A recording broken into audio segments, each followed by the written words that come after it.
बिस्मिल्लाहिर्रहमानिर्रहीम। अस्सलामु अलैकुम। आप देख रहे हैं K92 न्यूज़ और मैं हूं नाइला भट्टी। शामिल करते हैं आज की अहम खबरें।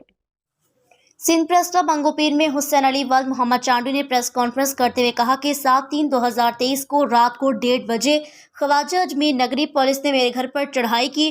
हमें जदोकोब करके मेरे बेटे अब्दुर्रहमान चांडू, जिसकी उम्र 18 साल है, गिरफ्तार करके घर से उठा कर ले गए।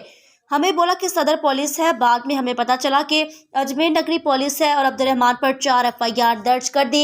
मेरा बेटा जो कि तालिब इल्म है, पूरे पाकिस्तान में कहीं कोई NC भी दाखिल नहीं हमारे साथ नाजायज़ी की। हम शरीफ लोग हैं।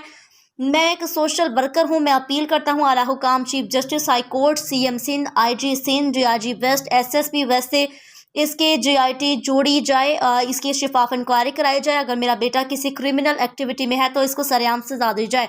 अगर किसी एक्टिविटी में नहीं है तो इसे आज़ाद किया जाए, इस पर लगाए गए इल्ज़ाम ख़त्म किए जाए, क्योंकि मेरा बेटा एक स्टूडेंट है। इसके कैरियर का मसला है। पुलिस ने हमारे साथ बड़ी नाजायज़ी की। अगर हमारा इंसाफ नहीं हुआ तो मैं सरेआम थाने के सामने खुदकुशी करके अपनी जान दे दूंगा। हमारे इलाके में बड़ी बदनामी हुई है।